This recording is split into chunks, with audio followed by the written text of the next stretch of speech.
And we're back. Luca, your turn.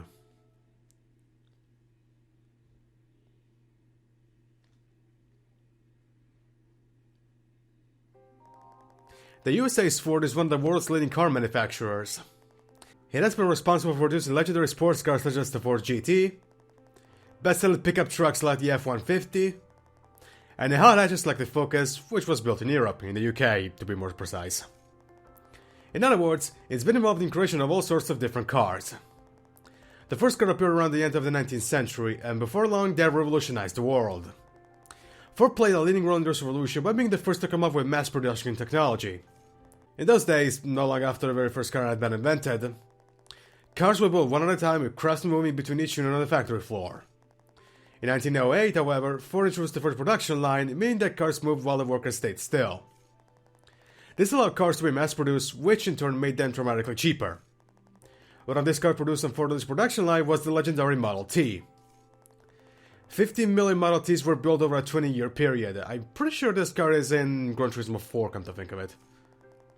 Today we take mass production for granted, but Ford will always be remembered as the one who shook things up.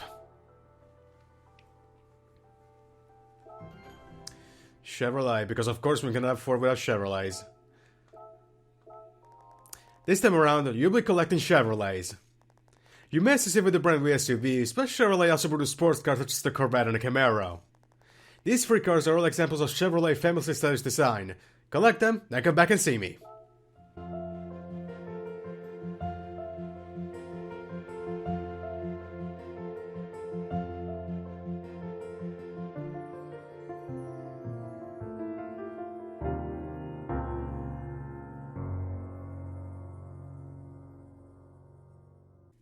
Right, before we begin, last time out when I was trying to get the thumbnail for that video, I ended up completing that day's daily workout. So, because of that, we're actually going to redeem the ticket right away. There we go.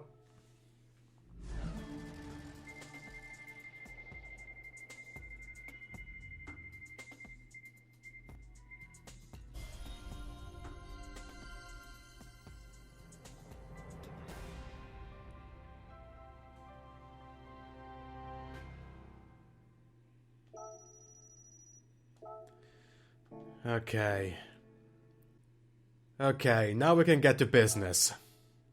Well, not really, because I definitely need to change the car, but, you know. Okay, Laguna Seca, Special State Road X, oh god. Daytona. Okay, 700 pp. And I don't think I have any 700 pp car. Well, 700 pp car that is within the limitations. Nope. So, you know what? We're going to buy one. I think I'm going to buy this one.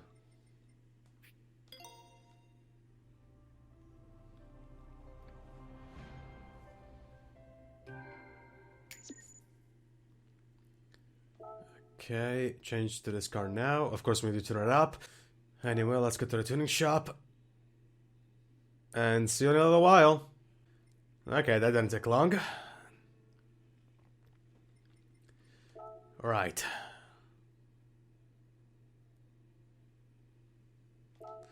Round 1 is at Laguna Seca. Actually, let me check the car settings. Okay. Wait.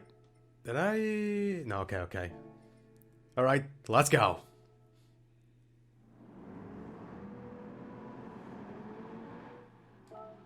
Alright, 3 people to talk to, and I think a new intro as well. I've gone to the US with my father in order to race. My father's an engineer and used to be a racing driver. Naturally, he's the one who taught me the fundamentals of driving. I deeply respect him for that. Oh, that's kinda nice. And you are? Hola, I'm Alonso Regalado. Nice to meet you. I'm from Peru, South America. It's a country that's probably most famous for the Nazca lines. Gran Turismo is what first got me into cars. But I'm sure that can be said of a lot of people, myself included, to be 100% honest. My favorite car is a Dodge Viper. What about you?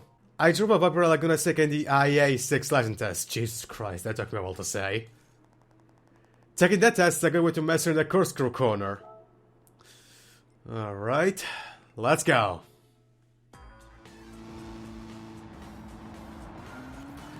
Two, one, here we go.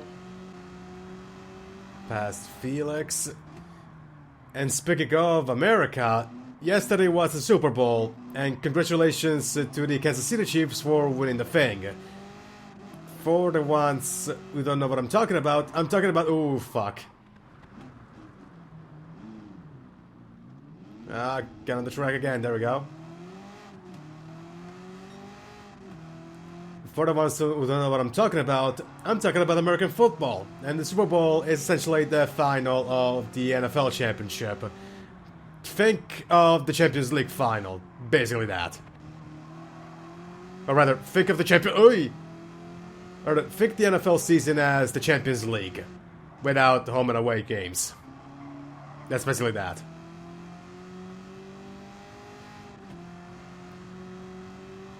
Okay, pass Regalado.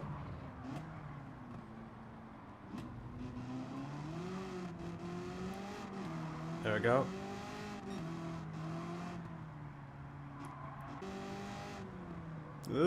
Come on. Stick the corner. Nice. Okay. Past Wilk. Past the C2. And there we go. Past Fraga and possible double overtake. Nope. There we go. Oh, by the way, want to know a little fun fact? I did this exact championship with this exact car on my first playthrough. The only difference is that this car is a lot more durable than my first attempt. Don't ask me why how I did not slide all over the place in that playthrough, because I have no idea myself. Okay. There we go. Into the quote-unquote straight, and race 1 is ours.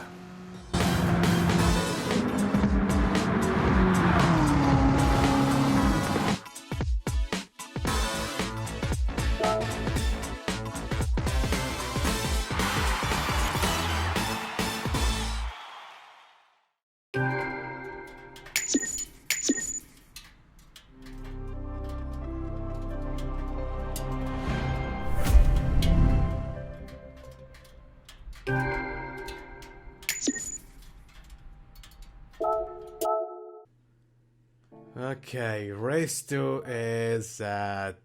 oh no. Okay, new entry and Wilk. Hello, my name is Adrian Tapai.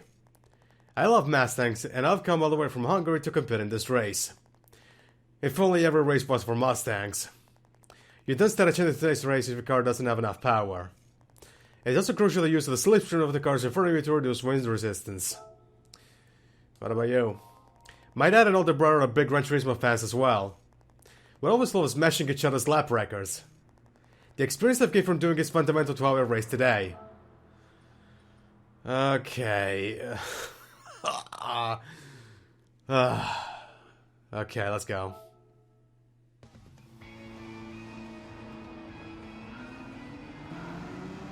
Two. Here we go. That's the Corvette.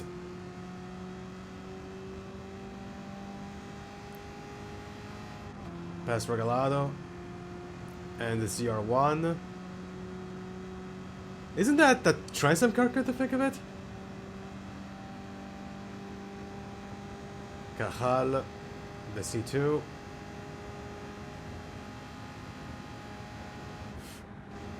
Okay.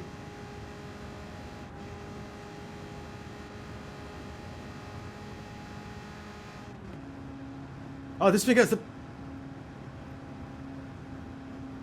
Huh. This thing is... This thing has a 7th gear, really? I completely forgot that it was a thing.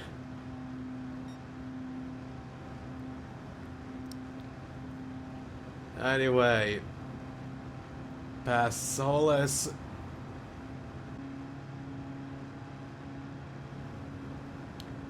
And we are in the lead. And now you have to defend them. Oh, no you don't. No you don't. No you don't.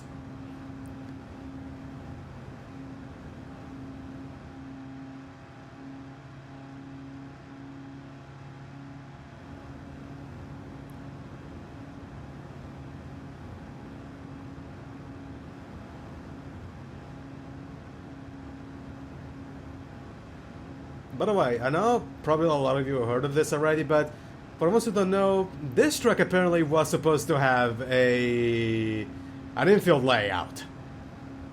And it was supposed to be Gran Turismo 6, but then Polyphony never did anything with it, and yeah. The only proof that we know about the existence of an infield track are a track map and some trailers. I think trailers for the Acura NSX, I think it was the 2014 car. I may be completely wrong, and I could be, but that's like the only proof of that infield track existing. For the ones in the know, is anyone still hoping that Polyphony adds that layout in a future update, or at least in a future game? Out of turn number 4. And race 2 is ours.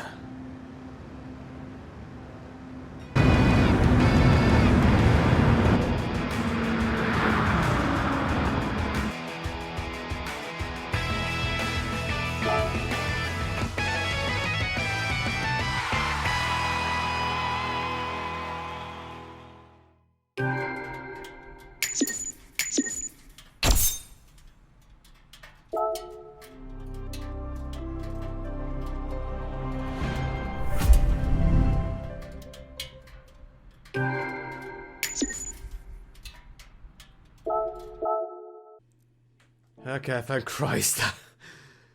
So, the final race is at Daytona. The 24-hour layout.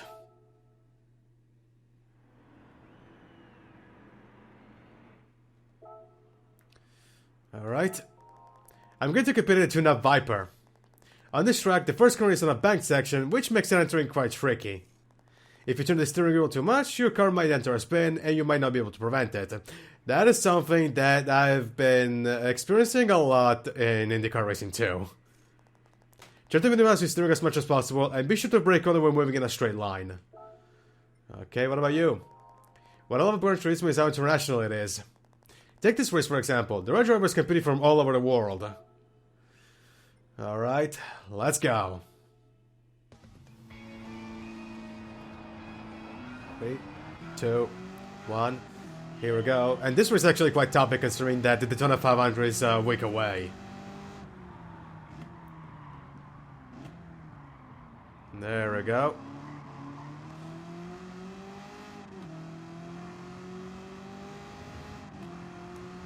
And I guess that now I need to talk about the thing that I've been neglecting until now, and that is Formula 1 car presentations. So, last week they presented AlphaTauri, and today, just a few hours ago, they presented McLaren and Aston Martin. McLaren and Aston Martin, they look exactly... Oh, shit. Okay. McLaren and Aston Martin look exactly like the last year's cars, especially Aston Martin. Aston Martin has literally no difference except for, I guess, Alonso's 14 rather than Vettel's 5. While the McLaren has the black numbers rather than the blue ones. And naturally, Piastri instead of Ricciardo.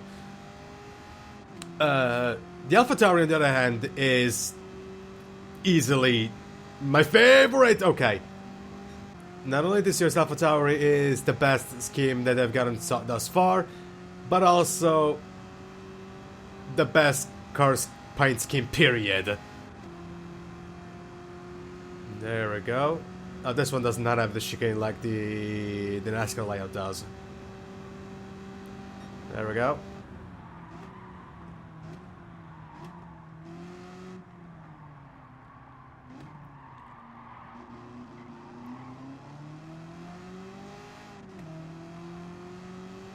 Alright, there we go.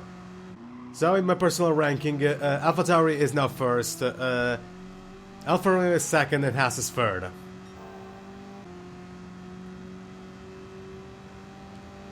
Okay, coming out of turn number 4. And into the tri-oval. Race 3 is ours, and the menu is complete.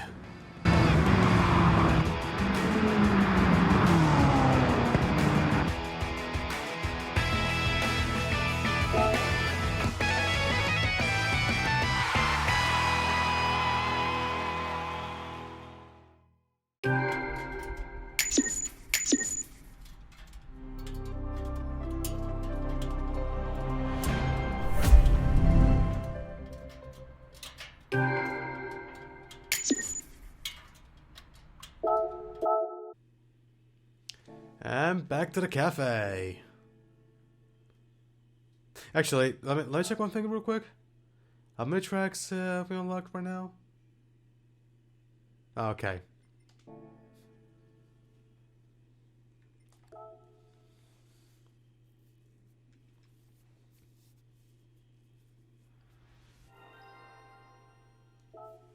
Congratulations, you got all 3 cars! This completes the Chevrolet collection. Once you've collected rewards, I've got some stuff to tell you about these cars. Roulette ticket, a 4-star roulette ticket. And that's that. So we're going to redeem it right away. And we have 2 tickets to redeem today. Why don't you go and check your other car collection, Yori? It's the ultimate proof of how you come as a collector. It also allows you to reveal all sorts of interesting information about the cars you've collected. I have been doing this ever since the playthrough started, so shut the hell up. Anyway, let's redeem the Royal Marathon ticket.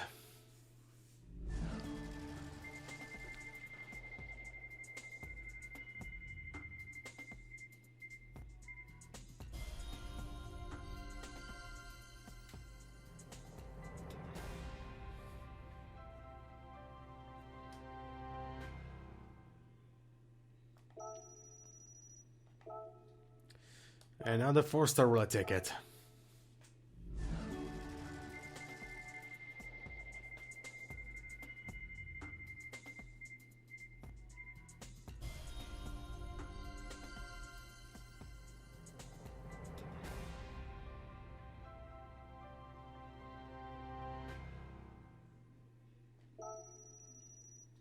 And back to 100,000 credits. And now let's check out the card collection that, according to Zero, we have never checked before. Naturally, they're all American. Okay, so the Chevrolet Corvette convertible, the Corvette ZR1, the Corvette C7, and the Corvette C7 ZR1 that we bought. And that'll be it for this video. So, this has been it for this video. If you liked it, give it a like. If you want to see more content like this, hit subscribe and click on the notification bell so you get a daily next video drops. I have nothing else to say other than see you next video, everybody. This is Alpha, signing out.